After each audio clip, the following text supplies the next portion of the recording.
दोस्तों, अगर हमारा मन खाली हो जाए तो हम उसमें कुछ ऐसी चीज़ डाल सकते हैं, कुछ ऐसे विचार डाल सकते हैं जिससे हम अपने मन की बकबक को शांत कर सकते हैं। जो विचारों का सैलाब हमारे मन में चलता रहता है, उन्हें हम बहुत अच्छी तरह रोक सकते हैं। और दोस्तों, अगर एक बार मन की बकबक रुक जाए तो फिर हम मन से जो चाहे वो करवा सकते हैं। इसीलिए अगर आप मन की बकबक को शांत करवाना चाहते हो तो इस कहानी को आखिर तक जरूर सुनिएगा। एक नगर की बात है। उस नगर में एक नौजवान युवक रहता था। उसका नाम विकास था। उसे एक समस्या थी और उसकी समस्या यह थी कि उसका मन हर समय भटकते रहता था। उसके मन में हर समय कोई ना कोई नकारात्मक विचार चलते रहते थे। उसके मन की बकबक कभी शांत नहीं होती थी। वो जब भी कुछ सोचकर करता तो कुछ अलग ही कर देता। कभी वो अपने अतीत के बारे में सोचकर पछताता था कि काश मैंने उस काम को, उस समय को कुछ ऐसा कर दिया होता, उस काम को वैसा कर दिया होता।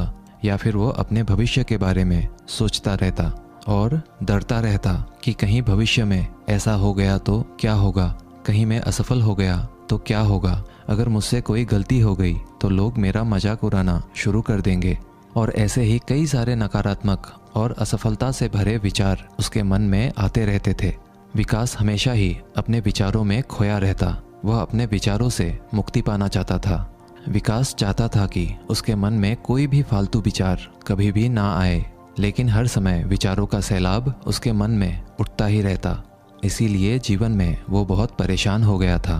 फिर एक दिन उसे किसी ने बताया कि यहाँ पास के ही जंगल में एक बौद्ध भिक्षु रहते हैं। उसके पास जाओ, वो तुम्हारी मानसिक समस्या का समाधान अवश्य कर देंगे।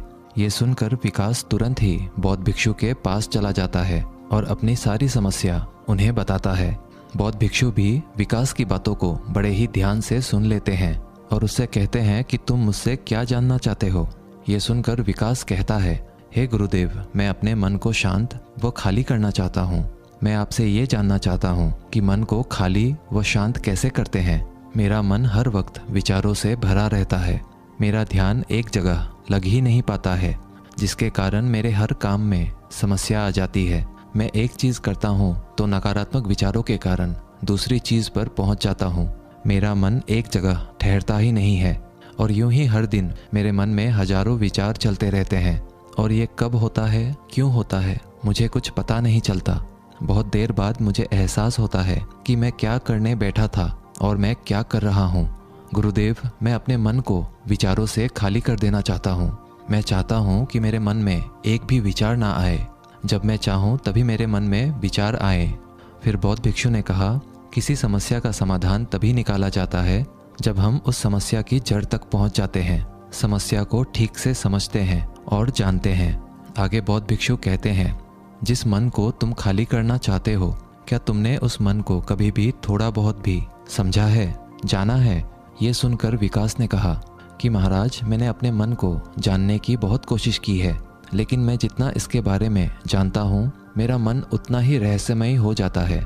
फिर बौद्ध भिक्षु ने उस युवक को एक घड़ा देते हुए कहा कि जाओ, इस घड़े में छोटे छोटे पत्थर भरकर लेकर आओ। फिर वो युवक वहाँ से गया और छोटे छोटे पत्थर भरकर लेकर आया और उस घड़े को बौद्ध भिक्षु के पास रख दिया। फिर बौद्ध भिक्षु ने उस युवक से कहा कि इस घड़े को तुम अपना मन समझो और इस घड़े में भरे पत्थरों को अपने विचार समझो। अब इस घड़े में और पत्थर डालो। उस युवक ने घड़े में और पत्थर डालना शुरू किया। क्योंकि घड़ा पहले से भरा हुआ था, एक दो पत्थर डालने के बाद बाकी सारे पत्थर नीचे गिरने लगे। फिर बौद्ध भिक्षु ने उस युवक से कहा, रुको ज़रा, ध्यान से देखो। अब घड़े में पत्थर नहीं आ रहे हैं, बल्कि पत्थर नीचे गिर रहे हैं। क्योंकि ये एक घड़ा है, जो इसमें आ सकता था वो आ गया। अब इसमें और पत्थर नहीं आएंगे। अगर दूसरे पत्थर डालने हैं तो पहले वाले पत्थरों को निकालना होगा। ये सुनकर उस युवक ने कहा, गुरुदेव, मैं आपकी बात समझ गया हूँ कि आप मुझे क्या बताना चाहते हैं। हमें अपने मन को विचारों से ही खाली कर देना चाहिए। विकास की ये बात सुनकर बौद्ध भिक्षु मुस्कुराने लगे और कहा, पहले मेरी पूरी बात तो सुन लो, उसके बाद मन को खाली कर लेना। फिर बौद्ध भिक्षु ने उस युवक को कहा कि हमारा मन एक घड़े के बिल्कुल उल्टा है। क्योंकि घड़े को तुम पत्थरों से भर सकते हो, लेकिन मन को विचारों से नहीं भर पाओगे, क्योंकि मन तो हमेशा खाली रहता है। ये सुनकर उस युवक ने कहा, गुरुदेव, मुझे आपकी बातें कुछ समझ नहीं आ रही है। मन अगर खाली रहता है तो फिर हम उसे खाली करना क्यों चाहते हैं? फिर मन को खाली करने की क्या ही आवश्यकता है? फिर बौद्ध भिक्षु ने उससे कहा कि इस घड़े से एक एक करके पत्थरों को बाहर निकालो। विकास ने वैसा ही किया। वह घड़े में से एक एक करके पूरे पत्थरों को बाहर निकालता रहा और ऐसा करते करते अंततः घड़ा खाली हो गया। फिर बौद्ध भिक्षु ने उस युवक से कहा, देखा तुमने, जब एक एक करके तुमने पत्थरों को बाहर निकाला तो ये घड़ा खाली हो गया। अब तुम इस घड़े में कोई भी पत्थर डाल सकते हो, दूसरे पत्थर डाल सकते हो या फिर उन्हीं पत्थरों को दोबारा डाल सकते हो। आधा भर सकते हो या फिर पूरा भी भर सकते हो। फिर वह युवक कहता है, गुरुदेव, मैं भी तो यही कह रहा हूँ कि मुझे अपने मन को खाली करना है। ये तो एक पत्थर है, इसे आसानी से निकाला जा सकता है और घड़े को खाली किया जा सकता है, लेकिन गुरुदेव, मैं अपने मन को खाली कैसे करूँ? फिर बौद्ध भिक्षु ने कहा, इस घड़े में एक पत्थर डालो और 2 पत्थर निकालो। ये सुनकर उस युवक ने कहा, गुरुदेव, ये कैसे हो सकता है? जब इस घड़े में एक पत्थर होगा तो एक ही पत्थर निकलेगा, 2 कैसे निकलेंगे? फिर बौद्ध भिक्षु ने उससे कहा, ऐसा नहीं हो सकता है तो ऐसा ही करो कि इस घड़े में 2 पत्थर डालो और 4 निकालो। विकास ने कहा, महाराज, ऐसा कैसे हो सकता है? ये कोई चमत्कारिक घड़ा तो है नहीं कि 1 डालो तो 2 निकल आएंगे, 2 डालो तो 4 निकल आएंगे। यह सुनकर बौद्ध भिक्षु ने कहा, यह घड़ा तो चमत्कारिक नहीं है, लेकिन तुम्हारा मन तो चमत्कारिक है। उसमें से अगर तुम एक विचार बाहर निकालते हो तो उसके साथ 2 विचार आते हैं, और जब तुम उन 2 विचारों को पकड़ते हो तो उसके साथ 4 विचार निकलते हैं, और फिर ऐसा करते करते विचारों की एक लंबी श्रृंखला बन जाती है, और फिर तुम कहीं नहीं रुकते, एक के बाद एक विचारों को पकड़ते जाते हो।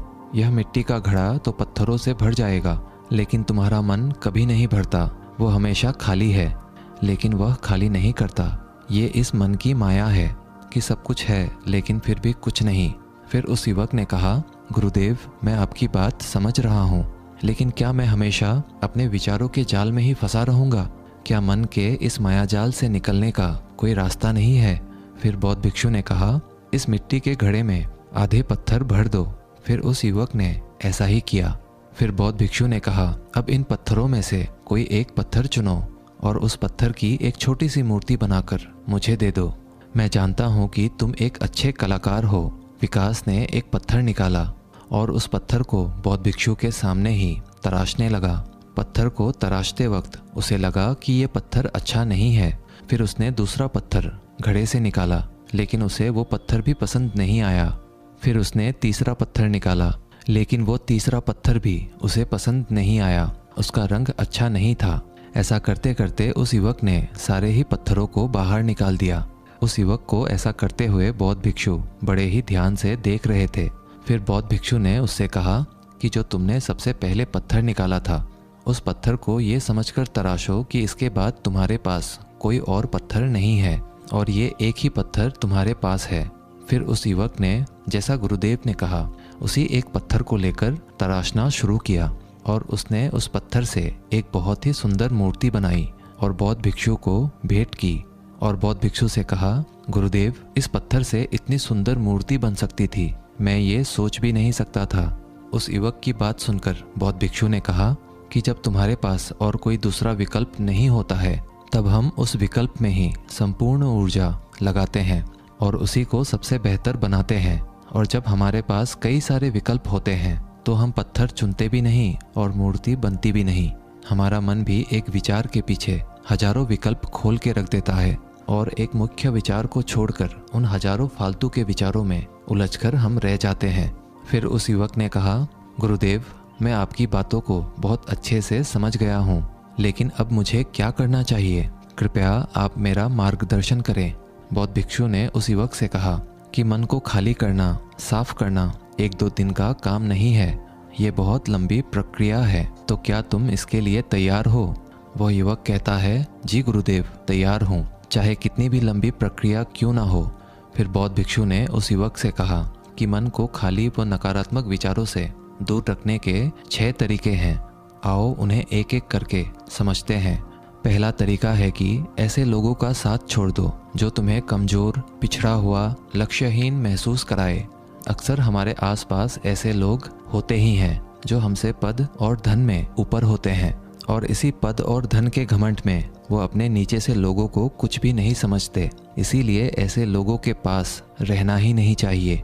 और ऐसे लोग अपने से छोटे लोगों को हमेशा यही महसूस कराते हैं कि आप कितने छोटे हैं, और इसीलिए वो छोटे लोग अपने जीवन में कुछ बड़ा हासिल कर ही नहीं सकते। इसके अलावा कई बार हमारे मित्र और घर परिवार के सदस्य भी ऐसे होते हैं जो अक्सर हमें छोटा महसूस कराते हैं, हमें नीचा दिखाने की कोशिश करते हैं, लोगों के सामने हमारा मजाक बनाते हैं। तो ऐसे लोगों से जितना दूर हो सके उतना दूर रहो। ये लोग ऐसे होते हैं कि तुम्हारी नज़रों से तुम्हारी गरिमा को दूर करके तुम्हें लक्ष्यहीन बनाते हैं, और फिर तुम्हें खुद की काबिलियत पर शक होना शुरू हो जाता है। तुम्हारे अंदर खुद के प्रति नकारात्मक भावनाएं आ जाती है, और ये नकारात्मक विचार तुम्हें मानसिक तनाव और चिंता की ओर ले जाते हैं। फिर बौद्ध भिक्षु दूसरा तरीका बताते हुए कहते हैं कि तुम बहुत ही कम और चुनिंदा लोगों को ही अपना मित्र बनाओ। ऐसे लोगों को ही अपना मित्र बनाओ जिससे तुम कुछ सीख सकते हो, जिनकी तुम इज्जत कर सकते हो, जो तुम्हारी भावनाओं को समझ सके, जिनकी सोच तुमसे मेल खाती हो, जो जीवन में तुम्हें आगे बढ़ने में सहायता करे। हमारे जीवन और चरित्र में हमारे माँ बाप के बाद हमारे मित्रों का ही सबसे ज़्यादा योगदान होता है। इसीलिए मित्रों का सही होना भी बहुत आवश्यक है। ऐसा कहा भी जाता है, तुम उन 5 लोगों का प्रतिबिंब हो जिनके साथ तुम सबसे ज़्यादा वक्त बिताते हो। अगर तुम्हारे आसपास के 5 लोग जिनके साथ तुम सबसे ज़्यादा वक्त बिताते हो वे ईमानदार हैं, तो तुम भी धीरे धीरे ईमानदार होना शुरू कर दोगे। और अगर वो 5 लोग अमीर हैं तो तुम भी धीरे धीरे अमीर बनना शुरू कर दोगे। कहने का अर्थात यही है कि तुम वैसा ही बन जाते हो जिस तरह के लोगों के साथ तुम अपना समय व्यतीत करते हो। किसी महान दार्शनिक ने कहा था कि तुम मुझे किसी भी इंसान के मित्रों से मिलवा दो, मैं उसके मित्रों को देखकर उस इंसान का भविष्य बता दूंगा। हमारी सबसे बड़ी समस्या ये है कि हम लोगों को ना नहीं बोल पाते हैं। जिन लोगों के साथ हम रहना पसंद भी नहीं करते हैं, ना चाहते हुए भी हमें उन नकारात्मक लोगों के साथ वक्त बिताना पड़ता है। इसीलिए सबसे पहले हमें अपने ज़िंदगी में उन लोगों को ना कहना आना पड़ेगा जिनके साथ रहकर हमें लगता है कि ये हमारी ज़िंदगी खराब कर रहे हैं। अगर ये हमारी ज़िंदगी में ना हो तो शायद हम ज़्यादा खुश रहेंगे। बौद्ध भिक्षु आगे कहते हैं, तीसरा तरीका है कि तुम कभी भी अपना अतीत नहीं बदल सकते, लेकिन तुम अपना भविष्य अवश्य बदल सकते हो। इसीलिए तुम्हें पूरी तरह से वर्तमान में रहते हुए उन चीज़ों पर, उन कामों पर ध्यान दो जो तुम्हारे नियंत्रण में है, जिन्हें तुम आज कर सकते हो, अभी कर सकते हो। बौद्ध भिक्षु कहते हैं, मेरी एक बात हमेशा याद रखना, केवल वर्तमान में रहकर भविष्य को संवारा जा सकता है, अतीत में रहकर नहीं। इसीलिए वर्तमान में जीने की आदत डालो। चौथा तरीका है कि तुम स्वस्थ और पौष्टिक खाना खाओ। हमारा शरीर ऊर्जा से चलता है, और हम जैसा खाना खाएंगे वैसी ही ऊर्जा हमारे शरीर को मिलेगी। अगर हमारा शरीर स्वस्थ नहीं रहेगा तो हमारा मन स्वस्थ कैसे रहेगा? जब शरीर कमज़ोर व बीमार रहता है तो मन में कई सारे नकारात्मक विचार आते हैं, और स्वस्थ शरीर में स्वस्थ दिमाग का वास होता है। इसीलिए शरीर को स्वस्थ व मजबूत रखना हमारी जिम्मेदारी है। बौद्ध भिक्षु कहते हैं कि 5वां तरीका यह है कि रोज ध्यान करो। ध्यान करने का सबसे उपयुक्त समय सुबह या फिर रात को सोने से पहले होता है, लेकिन अगर तुम्हें ध्यान में गहरा जाना है तो सबसे उपयुक्त समय रात का ही होता है। रात में सोने से पहले ध्यान करने से नींद में भी सुधार होता है और बहुत गहरी नींद आती है। ध्यान करने के लिए तुम अपनी सांसों पर ध्यान केंद्रित कर सकते हो, या फिर तुम अपने मन में उठने वाले विचारों पर भी अपना ध्यान केंद्रित कर सकते हो। मन में उठने वाले विचारों पर ध्यान केंद्रित करने से ध्यान करने वालों का ज़्यादा फायदा होता है, क्योंकि इसमें आसानी से गहरे ध्यान में उतरा जा सकता है। अगर तुम ध्यान नहीं कर सकते हो तो रोज खुद के साथ अकेले में वक्त बिताओ, खुद के व्यवहार को समझो, देखने की कोशिश करो कि मन में किस तरह के विचार उठ रहे हैं और क्यों उठ रहे हैं। बौद्ध भिक्षु आगे बताते हुए कहते हैं, छठा तरीका है कि तुम नए नए जगह घूमने जा सकते हो, क्योंकि एक पुरानी कहावत है कि एक लंबी यात्रा आपको 100 किताबों के बराबर ज्ञान देती है। गौतम बुद्ध अपने जीवन काल में 9 महीने लगातार घूम रहे थे। उनके भ्रमण करने का यही कारण था कि नए नए जगह जाने से ज्ञान की प्राप्ति के साथ साथ मन को एक नयापन भी प्राप्त होता है। नई जगह घूमने जाने पर हमारा मन उत्साहित रहता है। फिर बौद्ध भिक्षु कहते हैं, मन के जाल में कभी मत फंसो। मन को खाली करने की कोशिश मत करो। जीवन में ध्यान करना सीखो। अपने ध्यान को केंद्रित करो। अपने ध्यान में एकाग्रता लाओ और जीवन में जो कर रहे हो उसे पूरी मेहनत के साथ अंतिम समझकर करो। उस काम को ऐसे करो कि उसके बाद तुम्हें और कुछ नहीं करना है। और जब फिर दूसरे विचार पर कार्य करो तो बस उसी पर कार्य करो, किसी तीसरे विचार पर नहीं। मन के मायाजाल से निकलना इतना आसान नहीं, लेकिन ध्यान करने से सब कुछ पाया जा सकता है।